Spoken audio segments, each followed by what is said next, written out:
ಭಾರತದ ರಾಜಕಾರಣದ ಇತಿಹಾಸದಲ್ಲಿ ಮೊಟ್ಟ ಮೊದಲ ಬಾರಿಗೆ ಒಂದು ರಾಜ್ಯ ಸರ್ಕಾರ ಕೇಂದ್ರ ಸರ್ಕಾರದ ವಿರುದ್ಧ ನಮ್ಮ ಬರಪರಿಹಾರದ ಹಣ ಕೊಡ್ತಾ ಇಲ್ಲ ಅಂತ ಸುಪ್ರೀಂ ಕೋರ್ಟ್ಗೆ ಹೋಗೋ ಪರಿಸ್ಥಿತಿ ಬಂತು. ಅಲ್ಲೂ ಕೂಡ ಮಹಾಪ್ರಭುವಿನ ಲಾಯರ್ ಬಂದು ಸುಳ್ಳು ಹೇಳ್ತಾರೆ. ಎಲೆಕ್ಷನ್ ಟೈಮು ಇವರು ಕೇಂದ್ರದ ಹತ್ರ ಬರದೆ ಕೋರ್ಟ್ಗೆ ಬಂದಿದ್ದಾರೆ, ಅದನ್ನ ಒಪ್ಪಬೇಡಿ ಅಂತ. ಮಹಾಸ್ವಾಮಿಗಳೇ, as per the rules October 30ಕ್ಕೆ ಬರ ಪರಿಹಾರ ಘೋಷಿಸಬೇಕು. ಅದು ಸೆಪ್ಟೆಂಬರ್ 30ಕ್ಕೆ ಕರ್ನಾಟಕ ಸರ್ಕಾರ ಘೋಷಿಸಿತು. ನವೆಂಬರ್ ಡಿಸೆಂಬರ್ನಲ್ಲಿ ಮಹಾಪ್ರಭುಗಳನ್ನ, ಅವರ ಚಾಣಕ್ಯರನ್ನ, ಹಾರ ತುರಾಯಿಗಳೊಂದಿಗೆ ಭೇಟಿಯಾಗಿ ಶಾಲು ಹಾಕಿ ನಮ್ಮ ಸಮಸ್ಯೆಯನ್ನು ಹೇಳಿಕೊಟ್ಟಾಯಿತು. ಮಾರ್ಚ್ವರೆಗೂ ನೀವು ಕೊಡಲ್ಲ ಅಂದ್ರೆ ಸುಪ್ರೀಂ ಕೋರ್ಟ್ ಹೋಗದೆ ಎಲ್ಲಿ ಹೋಗಬೇಕು?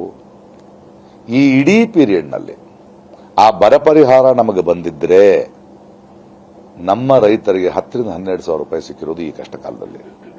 ಅದರ ಬಗ್ಗೆ ಯಾಕೆ ಈ ವಿದೂಷಕರು ಚಕಾರ ಎತ್ತಲಿಲ್ಲ? ಆರಿಸಿದ್ದು ನಿಮ್ಮ ಹಕ್ಕು, ಈಗ ಇಳಿಸೋದು ನಿಮ್ಮ ಕರ್ತವ್ಯ ಅಲ್ವೇ? ಯಾವ ಧೈರ್ಯದಲ್ಲಿ ಓಡಾಡ್ತಾ ಇದ್ದಾರೆ? ಯಾವ ಧೈರ್ಯದಲ್ಲಿ ಓಡಾಡ್ತಾ ಇದ್ದಾರೆ ಇವರು? ಏನೂ ಮಾಡದೆ, ಯಾವುದನ್ನೂ ಮಾಡದೆ ಈ 5 ವರ್ಷಗಳಲ್ಲಿ ಈ ಕೆಲವು ವಿದೂಷಕರು, ನಮ್ಮ ಪ್ರತಿನಿಧಿಗಳು ನೋಡಿದ್ರೆ ಇವರು ಬೇರೆ ಬೇರೆ ರಾಜ್ಯಗಳ ಎಲೆಕ್ಷನ್ಗಳಿಗೆ ಹೋಗಿದ್ದು ಮಾತ್ರನೇ ಹೊರತು, ಯಾವುದೋ ಊರಿಗೂ ಎಲೆಕ್ಷನ್ ಹೋಗಿ ಅಲ್ಲಿ ಕ್ಯಾಂಪೇನ್ ಮಾಡೋದು, ಇನ್ನೆಲ್ಲೋ ಚೀಫ್ ಆಗೋದೇ ಹೊರತು ನಮ್ಮ ರಾಜ್ಯವನ್ನ, ಅವರ ಕ್ಷೇತ್ರವನ್ನ 1 ನಿಮಿಷ ಕೂಡ ನೋಡಿಲ್ಲ. ಈಗ ಆವು ಮುಖ ಎತ್ಕೊಂಡು ಓಟಿಗೆ ಬರ್ತಿದ್ದಾರೆ. ಇಲ್ಲಿ ಹೋದ್ಸಲ ನಾನು ನಿಂತಿದ್ದೆ ಬೆಂಗಳೂರು ಸೆಂಟ್ರಲ್ನಲ್ಲಿ. ಪ್ರಜೆಗಳು ಬೇಡ ಅಂದ್ರು, ಓಕೆ, ಅದರ ಬಗ್ಗೆ ಅಲ್ಲ. ಸೋಲು ಗೆಲುವು ಅನ್ನೋದು ಒಬ್ಬ ವ್ಯಕ್ತಿಯ ಸೋಲು ಗೆಲುವಲ್ಲ. ಸರಿಯಾದವ್ರನ್ನ ಆರಿಸಿದ್ರೆ ಜನ ಗೆಲ್ತಾರೆ, ಸರಿಯಾದವ್ರನ್ನ ಆರಿಸದಿದ್ರೆ ಜನ ಸೋಲ್ತಾರೆ. PC ಮೋಹನ್ ಅಂತವ್ರನ್ನ ಆರಿಸಿ, ಅದಾದ್ಮೇಲೆ ನೋಡಿದ್ರ ಈ ಎಲೆಕ್ಷನ್ಗೆ ಮುಂಚೆ ನೀವು? ಈಗ ಪ್ರತಿಯೊಂದು ನಿಯೋಜಕವರ್ಗಕ್ಕೂ PC ಮೋಹನ್ ಅವರು ಹೋದ್ರೆ ಬಂದ್ರೇನ್ರಿ ಅಂತ ಕೇಳಿದ್ರೆ ನಾನು ಬಂದಿದ್ದೆ, ನೀವು ಕಾಣಿಸ್ಲಿಲ್ಲ ಅಂತಾರಂತೆ. ಏನೇಣ ಇವ್ರುಗಳಿಗೆ? ನಾನಿವತ್ತು ಇಲ್ಲೊಬ್ಬ ಚುನಾವಣಾ ಅಭ್ಯರ್ಥಿಯಾಗಿ ಮಾತನಾಡುತ್ತಿಲ್ಲ, ಒಬ್ಬ ಪ್ರಜೆಯಾಗಿ ಮಾತನಾಡುತ್ತಿದ್ದೇನೆ.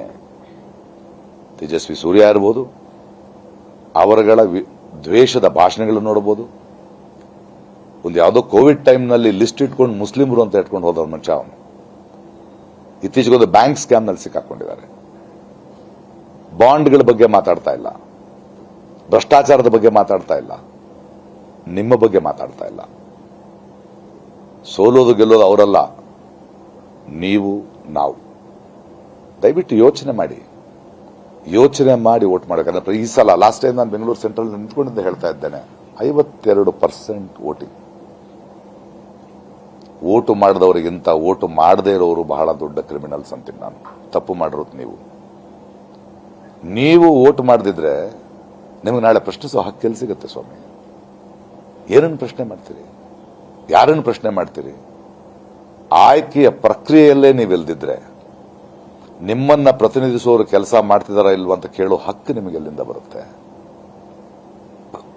ಬಲ ಅನ್ನೋದು ಪ್ರಜಾಪ್ರಭುತ್ವದಲ್ಲಿ, ಡೆಮಾಕ್ರಸಿನಲ್ಲಿ ಮೇಲಿಂದ ಕೆಳಗಡೆ ಅಲ್ಲ, ಕೆಳಗಡೆಯಿಂದ ಮೇಲೆ. ನೀವು, ನಾವು, ಪ್ರಜೆಗಳು ಬಲ ಇರೋದು ನಮ್ಮಲ್ಲಿ. ಆರಿಸುವ ಬಲ, ಕೆಳಗಿಳಿಸುವ ಬಲ.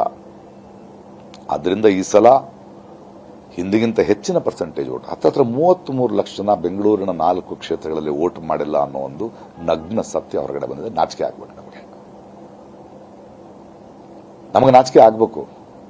ನೀವು ವೋಟ್ ಮಾಡದಿರೋ ಕಾರಣಕ್ಕೆ ಟ್ಯಾಕ್ಸ್ ಕಟ್ಟದೇ ಇರಲ್ವಲ್ಲ? ನೀವು ಕಟ್ಟಬೇಕಲ್ವಾ? ನಿಮ್ ದುಡ್ಡಲ್ವಾ ಇದು? ನಿಮ್ಮ ದೇಶ ಅಲ್ವಾ? ಅರೆ, ಮನೇಲಿರೋ ಹೆಣ್ಮಗಳಿಗೆ ಮದುವೆ ಮಾಡಬೇಕು ಅಂದ್ರೆ ಕಟ್ಕೊಳ್ಳೋನು ಒಳ್ಳೆಯವನ ಕೆಟ್ಟವನ, ಕುಡಿತನ ಇಲ್ವಾ, ದುಡಿತನ ಇಲ್ವಾ ಅಂತ ನೋಡ್ತೀವಿ. ನಿಮ್ ದೇಶ ನಾಳವ್ರಿ, ನಮ್ಮ ಮಕ್ಕಳ, ನಮ್ಮ ಭವಿಷ್ಯವನ್ನ ರೂಪಿಸೋರು, ಅದರ ಬಗ್ಗೆ ಕಾನೂನುಗಳನ್ನು ತರೋರು. ಎಂಥವ್ರನ್ನ ಆರಿಸಬೇಕು ಅಂತ ಆಗಲ್ವಾ ನಮಗೆ? ಇವನ್ IPL ಕ್ರಿಕೆಟ್ ಮ್ಯಾಚ್ ನೋಡ್ತಾ ಇದೀವ, ಆ ತಂಡ ಈ ತಂಡ ಅನ್ನಕ್ಕೆ. ಪ್ರಜಾಪ್ರಭುತ್ವದಲ್ಲಿ ರಾಜಕಾರಣ ಅನ್ನೋದು ಅಥವಾ ಎಲೆಕ್ಷನ್ ಅನ್ನೋದು ಆ ತಂಡ ಈ ತಂಡ ಅಲ್ಲ, ನಮ್ಮ ಬದುಕಿನ, ನಮ್ಮ ಭವಿಷ್ಯದ ಪ್ರಶ್ನೆ. ಅದನ್ನು ನಿರ್ಧಾರ ಮಾಡೋರು ನಾವು. ಯಾರನ್ನ ಆರಿಸ್ತೀವಿ, ಯಾರನ್ನ ಆರಿಸೋಲ್ಲ ಅನ್ನೋ ಕಾರಣಕ್ಕೆ ಈ ವಿಷಯಗಳ ಮಾತ್ರ ಮಾತಾಡಬೇಕಿತ್ತು. ಸರಿ, ಇದು ನಮಗೆ ಚೊಂಬು ಕೊಟ್ಟವ್ರ ಕತೆ. ಇತ್ತೀಚೆಗೆ ನೋಡಿ, ಒಂದು ಚುಂಬು ಅಂತ ಒಂದು ಪಾಪ್ಯುಲರ್ ಆಗಿದೆ. ನಿಜ ಅದೇ ತಾನೆ. ಆದ್ರೆ ನಮ್ಮ ದೇವೇಗೌಡರು ಅದನ್ನ ಅಕ್ಷಯ ಪಾತ್ರೆ ಅಂತಾರೆ. ಅವ್ರಿಗೆ ಅಕ್ಷಯ ಪಾತ್ರೆ ಏನು ಅಂತ ಗೊತ್ತಿಲ್ಲ ಅನ್ಸುತ್ತೆ ಅವ್ರಿಗೆ. ಕರ್ನಾಟಕಕ್ಕೆ ಚುಂಬೆ ಕೊಟ್ಟಿದ್ದಾರೆ ಅವರು. ಅದನ್ನ ಅಕ್ಷಯ ಪಾತ್ರೆ ಅನ್ನೋರಿಗೆ ಇನ್ನು ಕೆಲವೇ ದಿನಗಳಲ್ಲಿ ಅವರು ಅವ್ರ ಪಕ್ಷದವರು ಗದ್ದೆಗೋ ಬಯಲಿಗೆ ಚೊಂಬಿಡ್ಕೊಂಡು ಹೋಗ್ಬೇಕು ಅಷ್ಟೇ. ಆ ಥರದ ಒಂದು ಪಾಠವನ್ನು ನಾವು ಕಲಿಸಬೇಕು. ಇದು ನಿಮ್ಮೊಂದಿಗೆ ಮಾತನಾಡಬೇಕು. ಎಲೆಕ್ಷನ್ 2 ದಿನ ಮುಂಚೆ ನಾವು ಯಾವುದೇ ಪಕ್ಷದ ಪ್ರತಿನಿಧಿ ಆಗದೆ ನಿಮ್ಮ ಪ್ರತಿನಿಧಿಯಾಗಿ ನಿಮ್ಮೊಳಗೊಬ್ಬನಾಗಿ ಆಳುವ ಪಕ್ಷಗಳನ್ನ ಭ್ರಷ್ಟಾಚಾರ ಮಾಡೋರ್ನ ಕೆಳಗಿಳಿಸೋದು ವಿರೋಧ ಪಕ್ಷಗಳ ಕೆಲಸ ಅಲ್ಲ, ಪ್ರಜೆಗಳಾದ ನಮ್ಮ ಕೆಲಸ. ಈ ಸಾರಿ ಯೋಚನೆ ಮಾಡಿ, ಒಂದು 10 ಜನರ ಜೊತೆ ಮಾತಾಡಿ, ದಯವಿಟ್ಟು ಕ್ಯೂನಲ್ಲಿ ನಿಂತ್ಕೊಂಡ್ರು ಪರವಾಗಿಲ್ಲ, ವೋಟ್ ಹಾಕಿ. ಯಾಕಂದ್ರೆ 5 ವರ್ಷಕ್ಕೆ ಒಂದೇ ಸಲ ಕ್ಯೂನಲ್ಲಿ ನಿಂತ್ಕೋಬೇಕು. ಇಲ್ದಿದ್ರೆ ಇನ್ನು ಮುಂದಿನ 5 ವರ್ಷ ನೀವು ಕ್ಯೂನಲ್ಲಿ ನಿಂತ್ಕೊಳ್ಬೇಕಾಗತ್ತೆ. ನಿಮ್ಮ ಸವಲತ್ತುಗಳಿಗಾಗಿ, ನಿಮ್ಮ ಹಕ್ಕುಗಳಿಗಾಗಿ, ನಿಮ್ಮ ಮಕ್ಕಳಿಗಾಗಿ, ನಿಮ್ಮ ಭವಿಷ್ಯಕ್ಕಾಗಿ.